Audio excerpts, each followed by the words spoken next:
great pleasure for me to have the opportunity to speak here today and to hear your representation as well. I will try to briefly sketch the outline of the ancient Egyptian concept of the judgment of the dead, because if we would like to set this concept into the background or into the context of the social memory, we need to understand the concept itself properly first. We will deal with one of the most popular and one of the most frequently depicted scenes from ancient Egypt. Some scholars even believe that this scene may have influenced the notion of the judgment of the dead in Christianity.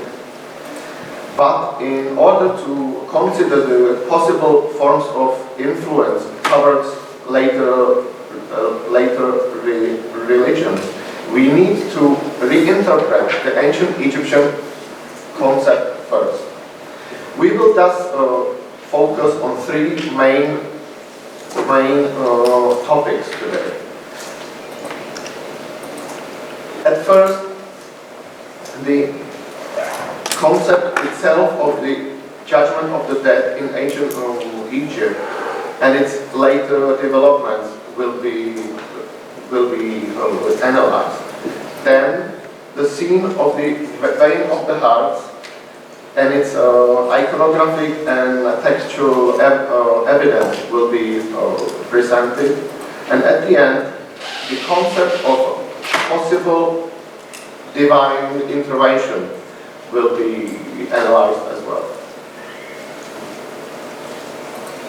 At first, it needs to be said that in ancient Egypt we actually encounter two forms of judgment, and they are both very different. At first, we encounter, according to the tomb inscriptions and the so-called letters to the dead, the first concept deals with an afterlife judgment over a specific misconduct of an individual. That is to say, that a deceased person could simply be judged for his or her misdeed done in this life or the next, in the afterlife. So if one is dead in ancient Egypt, it doesn't mean that it cannot be judged for something he or she has done in their life. But what interests us today mainly is the second concept. So the second and more important concept represents a trial that takes place immediately after death, before the person's acceptation into afterlife, and it takes place before Osiris and 42 gods. The number 42 is really important here because it points towards the number of the so-called nomes in ancient Egypt, I mean the regions. So if there are 42 gods, so each one of those gods represents a single region of the country. So it means this is the highest court of judgment with the king and the representatives of all the country there. And there are three main aspects of this test. Weighing of the heart first, then the so-called negative confession at the tribunal of 42 gods. This negative confession is a statement about violation of ethical, social, and ritual norms. So actually, it means that that every person that comes before Osiris and before the tribunal of 42 gods has to say that he or she hasn't done anything wrong in terms of morality, ethics, ritual, and social things. is a topic later as well. And this part of a judgment has a strong focus on the secret knowledge as well, because every person at the beginning of this statement has to say, or usually says, that I know the names of all the gods present.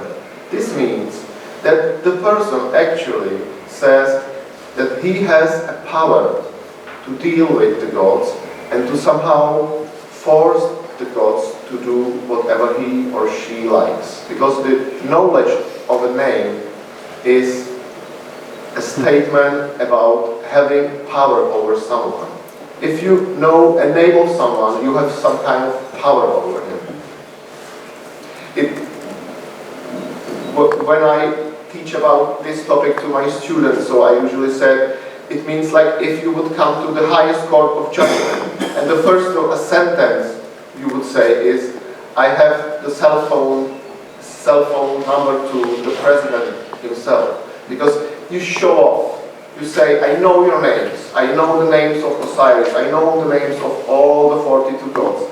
And I have power over them. So there is a moral aspect. It's the way of the heart. Then it's the ritual or ethical aspect as well.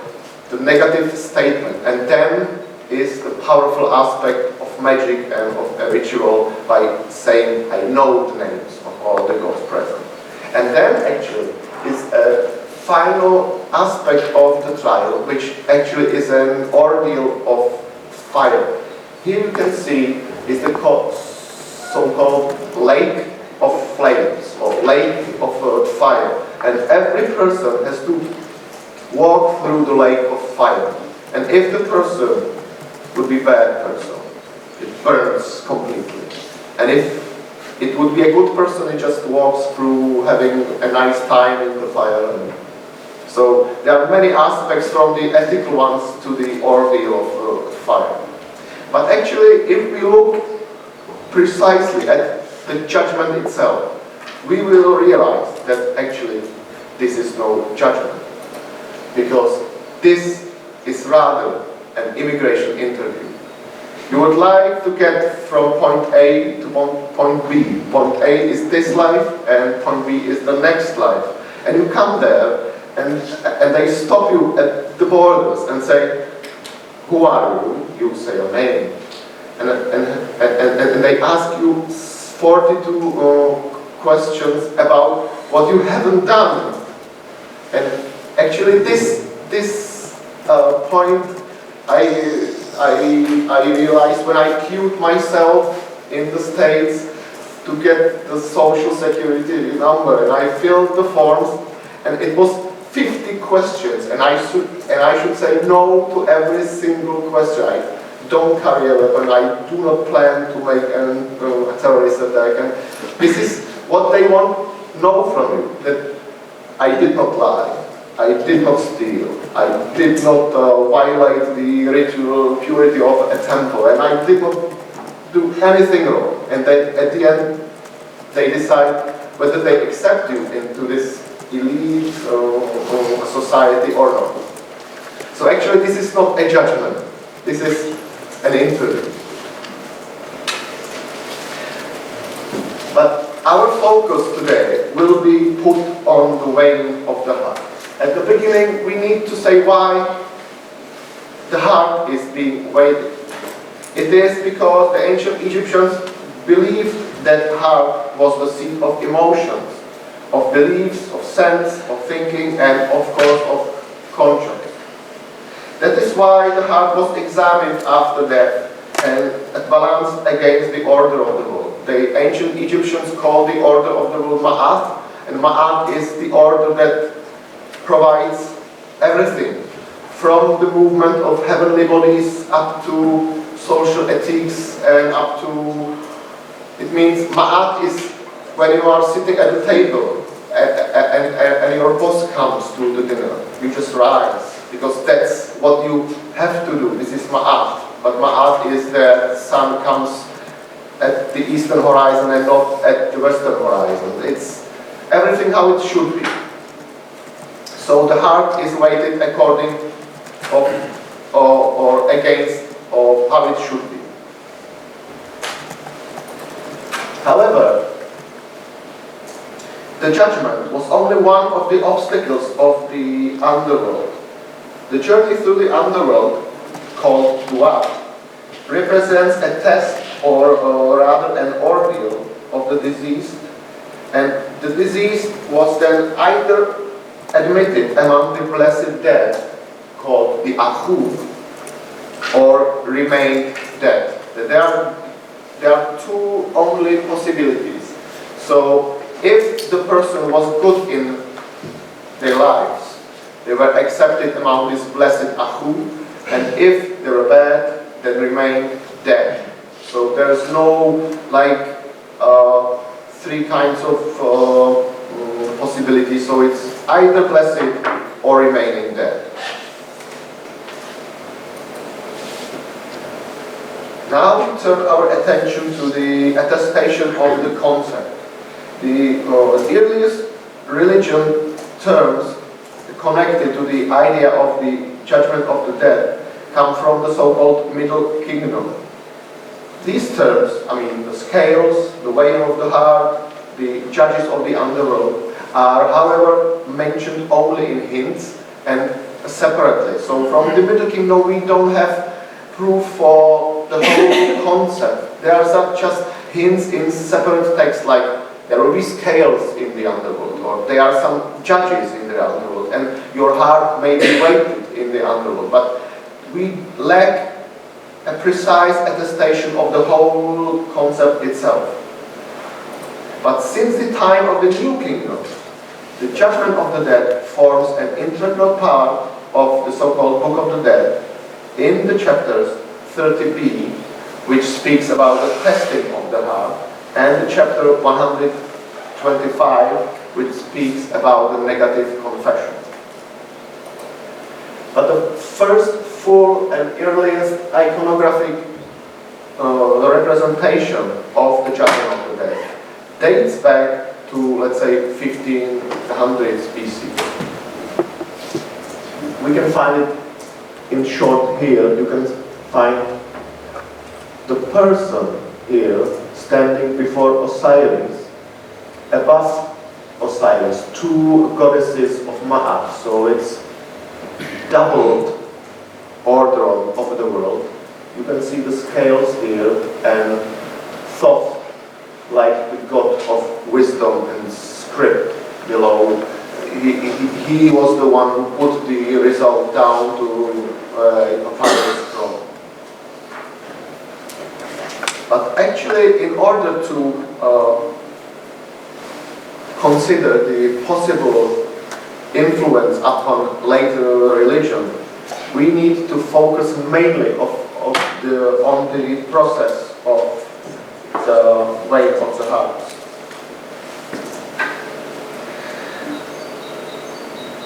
The judgment itself should take place in the so-called Hall of Two Mouths, before Osiris and the tribunal of 42 gods. Other gods like Anubis and Thoth were also thought to be present. Here you can see a monster called Ammut. It means the devourer of the dead. And the text nicely speaks about her first or front part is that of a crocodile, her middle part is that of a lion, and her rear part is that of a hypo. It means it's the sum of all fears.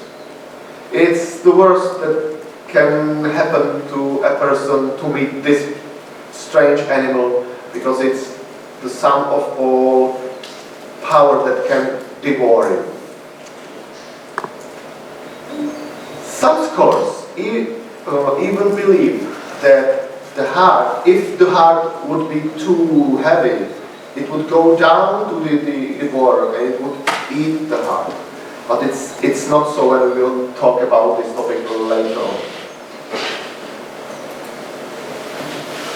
Actually, if we speak about the weighing of the heart the most frequent attestation you find is the weighting of the heart against the order of Ma'at.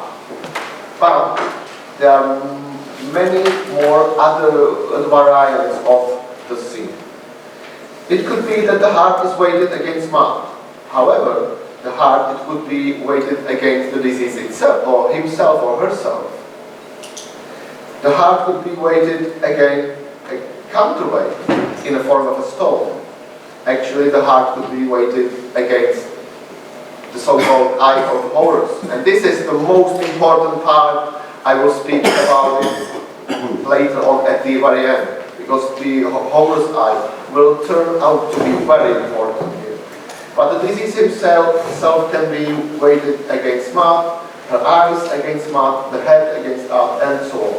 So it's not as it would be some canonical depictions. There are many variants to it. Actually, the only problem we deal here with today is that the ancient Egyptians depicted only the ideal outcome, always, because no one would pay for his Book of the Dead if it showed the bad result. So only the ideal is depicted. So nobody knows what would happen if the person would be bad. So there are no hints, no clues towards what happens if a wicked person comes to the judgment. But I will try to focus on whether there are some hints or clues towards the interpretation of the iconography.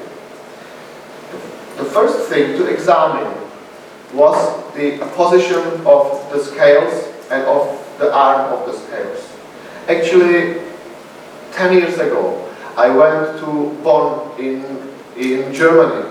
They had this so-called Totenbuch project, and they collected a copy of every single Book of the Dead in the world. I went there and studied all the depictions, and I took a ruler with me to measure the difference between the scale and scale pens, and actually I realized that it was a stupid work to do, because there are no hints because it really doesn't matter.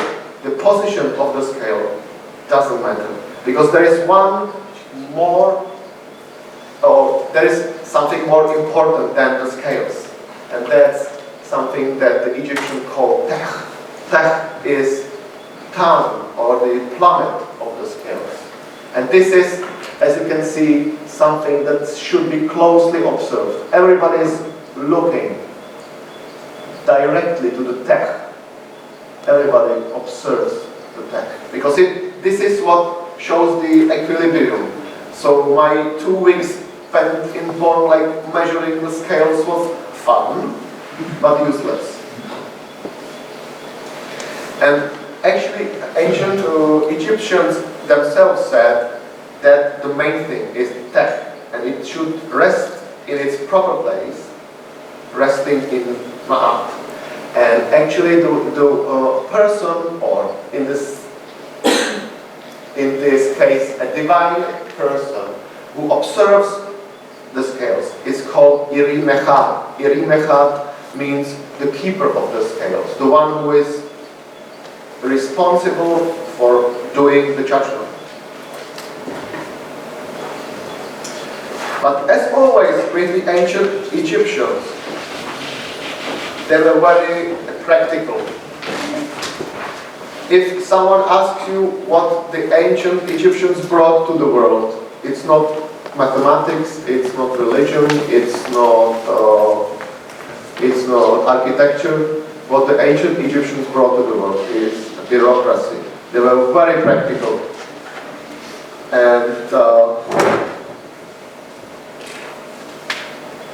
And also, this religious motif has a practical inspiration from daily life. Iconographic inspirations from the daily market scenes, where we can see the same postures and positions, the same roles and titles. For example, here we can see a scribe and the keeper of the scales. Actually, he has the same title here. Iri Metad, the keeper of the scales. And this is the same types of person and the same position as we would see with the gods in the afterlife. There is Thoth holding the scroll, and there is Anubis doing the same with the scales. We can also see that the professional keepers of the scales used to make the movement of the scales steady with one hand, holding the rope of the scales. And with the other, they observed the plummet or the tongue. And it's the same posture, the same position as we would see in the Judgment of the Day in the Book of the Dead. But strikingly, when we compare the judgment of the scene from the Book of the Dead with the scene from the daily life, one striking difference becomes obvious. On some depiction, the gods who would manipulate the scales are doing so in a very unprofessional way. They are pulling the ropes of the scale pans or touching the scales on so many places that it would do anything but make the movement of the scales steady. They are just destroying the process of weighing. Because if you have the scales before you and you touch here, here, here, here and here, it would show no result. There would be no equilibrium. And why that? This motif probably refers to the idea that the gods are under full control of the process, or it may also refer to the idea that they can influence the outcome of the scale in favor of the deceased. So, if the deceased would turn to the gods with piety, they would help him in the judgment. So this is one topic that is really important for the ancient Egyptians and for this social memory theory, that already in ancient Egypt there was a concept that the gods or divine beings can help the deceased against the order of the world. They can help him to go through to the afterlife if he or she was pious enough. Now we turn to the basic question asked by the students of this faculty year after year on my lectures. Was the heart too heavy or too light at the scales? Who knows? Because there's no clue at all. Because it's always the ideal is depicted. It's always the equilibrium. So who knows whether the heart should be burdened by sin or too light because it was not pious enough.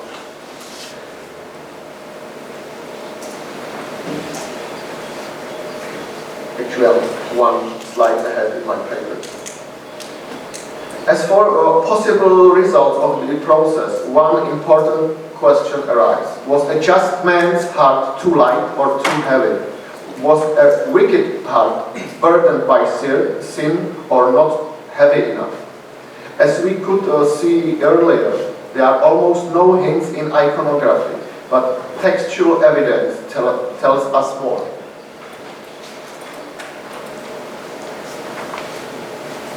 We can see that the text, or at least captions, state that the plummet should be at its proper place without inclining, that the heart should be in balance with Ma'at or resting in Ma'at, and that pure heart is thus described with the terms mech. It just takes time to come up. Yes. With terms like mech, veja, and jat. Mech means full, veja means complete or intact, and jat is something without anything missing, so complete again. Hence, We can find the following statement about in ancient Egyptian text. I was put on the scales, and I came forth from it, tested, being complete and sound. Which brings us to the following slide, where we will discuss the heaviness or lightness of the heart. Wisdom literature, actually, and the so-called commemorative autobiographies also confirm that the fullness and completeness of the heart was viewed as ideal. A man should thus fill his heart with God, wisdom, righteousness, duties, or the king. Unimportant things, on the other hand, or lies, made the heart narrow or light. The pure heart was thus considered full, and that is as heavy as mud, not as light as mud. Actually, the feather of mud, that is all very frequently depicted as the symbol of mud. It's a feather, and it was usually thought that the feather means being light because it's a feather. Actually, it's the heaviest feather you can find in ancient Egypt. It's an ostrich feather. It's not this tiny feather being light, it's this big. And it doesn't mean lightness in terms of weight, it means light, because it's bright white and it means being bright, not being light. The sinful heart, on the other hand, was viewed as imperfect, incomplete, that is lighter than the perfect heart, as it did not have the same value, the same heaviness as mud. So it means that the wicked man's heart was not burdened by sin, but it was too light in the eyes of the gods. But the ancient Egyptians could also fortify their luck and fortify their chance in reaching the afterlife by magic and ritual. The chapters 30b of the Book of the Dead and the use of the so-called heart scarabs served as an appeasement of the heart and additional weight to the scale pens.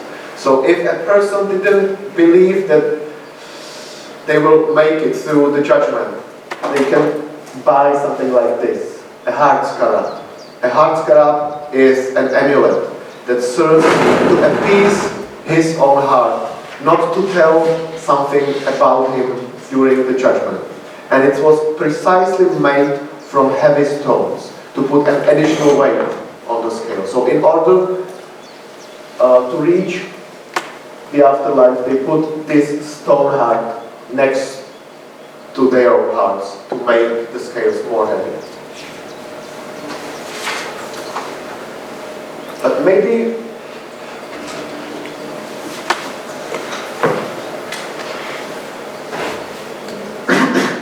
after a successful trial, the disease became justified, the so-called truth of voice.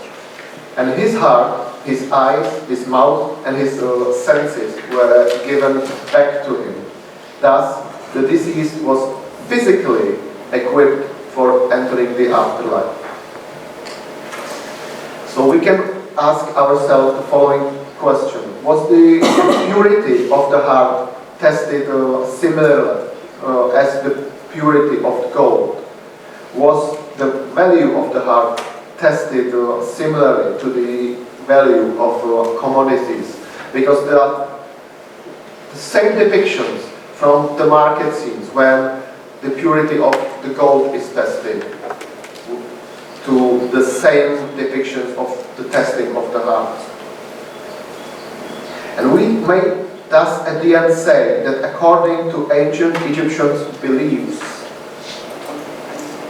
a just man's heart was as heavy as mud and allowed him to redeem his life back. So it's a redemption through a market scene. You redeem your life by being good. I mean, it's a nice pun in English, it doesn't work in Czech, but the term redemption here has a double context, like from the market scene and from the afterlife, which is weird, which is very nice, but unfortunately it doesn't work in Czech. So you put your hand on one scale and your eyes and sight and everything on the other, and if it's an equilibrium, you are given your life back.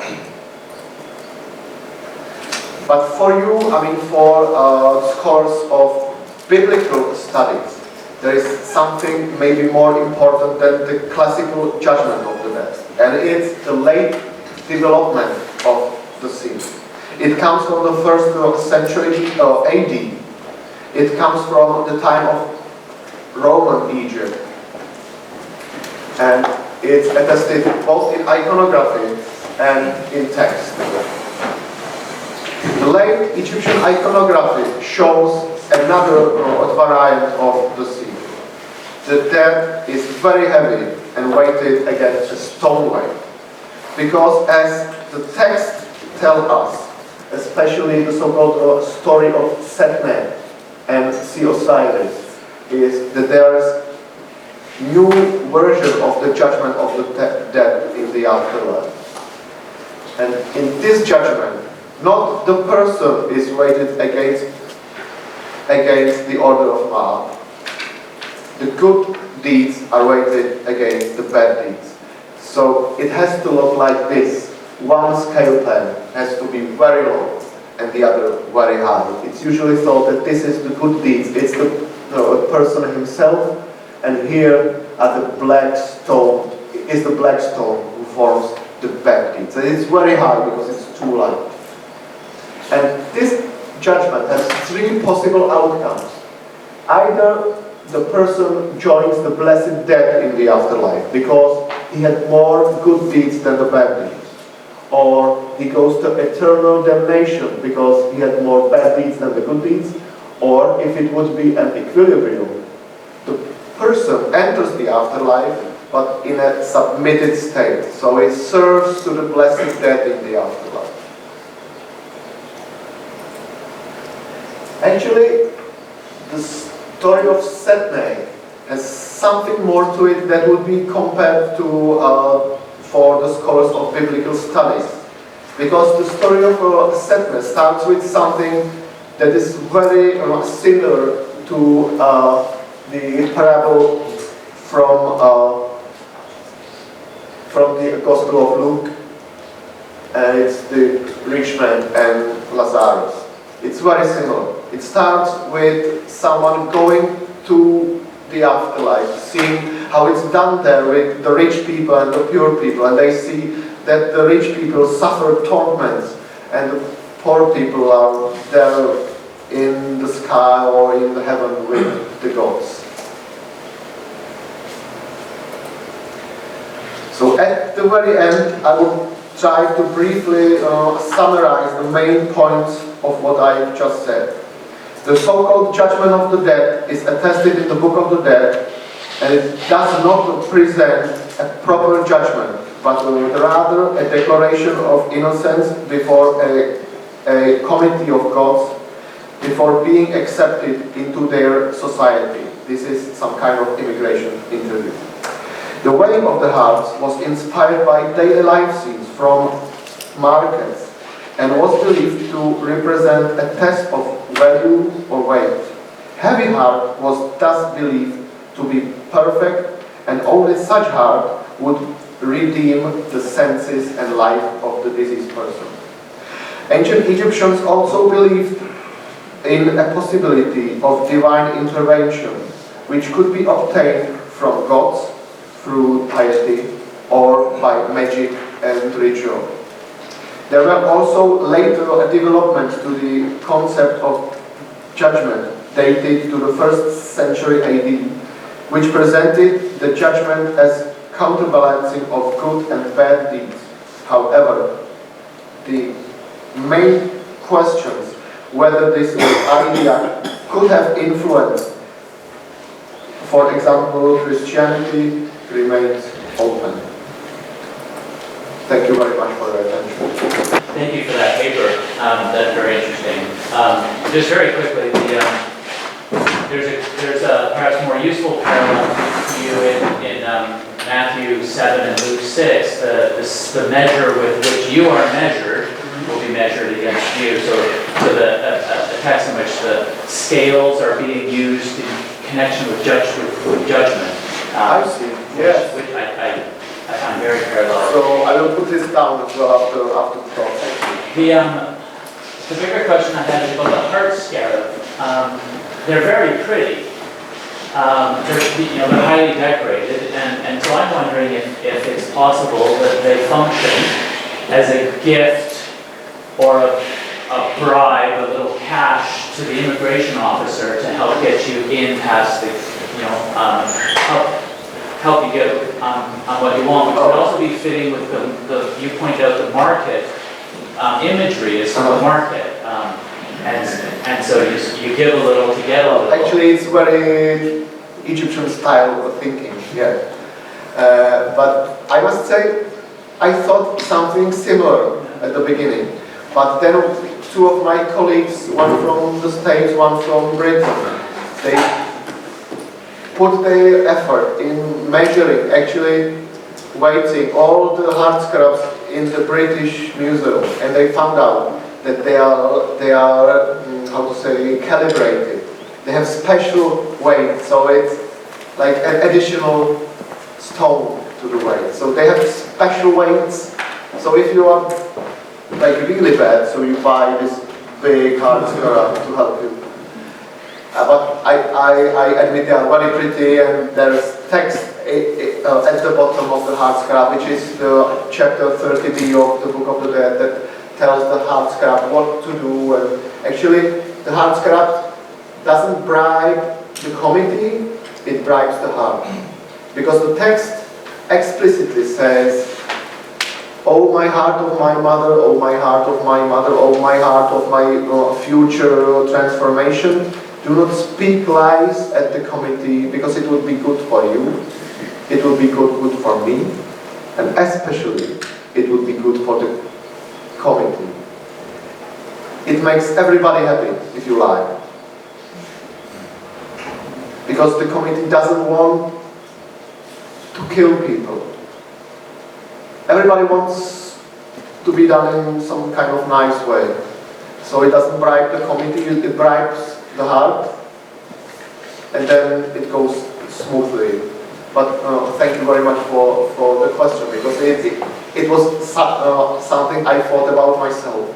But then I read the paper about this calibration of the hearts, and it's obvious that it's an additional stone, additional weight. Thank you. Okay, we have room for time for maybe one or two more. The ladies first. Lady in the back. It's a history. It's the past.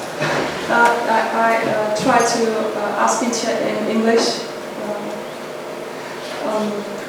Do you know about any picture where the scale will be empty on both sides? Yes. And will have the same length of the ropes? And actually, yeah. And the second question would be, do we know about some analogy in between this kind of judgment or court and the real one? I mean, the real one, the human one, in the usual society of alive people.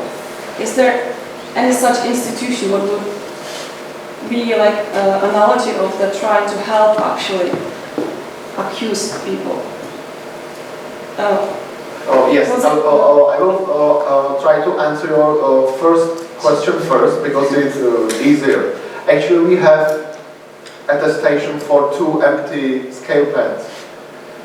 At first I thought it's just an omission, that the scribe just forgot to put something in the scales. But actually, when I did the research on this topic, I found out that it occurs only in those books of the dead, when there are 2 judgment scenes present. The first one is a full one with the heart and mouth. The second one has empty scales. I don't know why. Maybe, but there is something even more important. We have an attestation for a full pen or full scale pen, let's say with the heart, and an empty scale, and the ropes are in the same length and the arm is in an equilibrium. So this is strange, because if you would put something there, even if it would be light, it would make the other scale pens go up. And your second question was more difficult. We don't have attestation for like proper judgment in the real life, using scale pens or balances.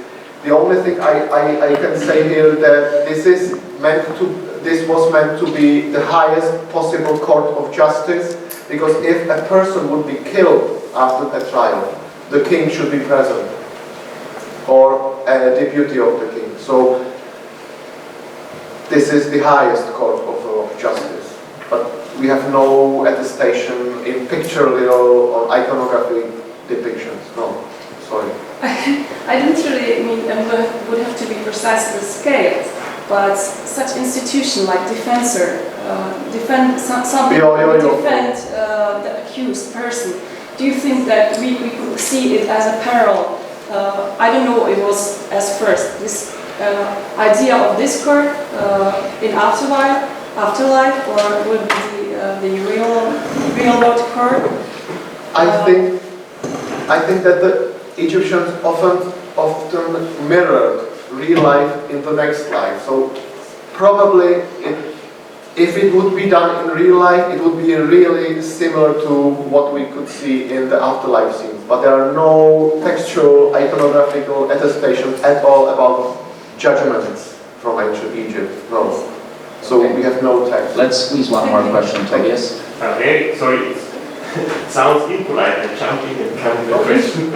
A little observation. A postdoc student of mine works on the influence of the Book of Dead on Jewish and Christian literature, and he found very clear parallels to the Apocalypse of Sophonius, which is a Coptic late antique text where you have all the classes of images.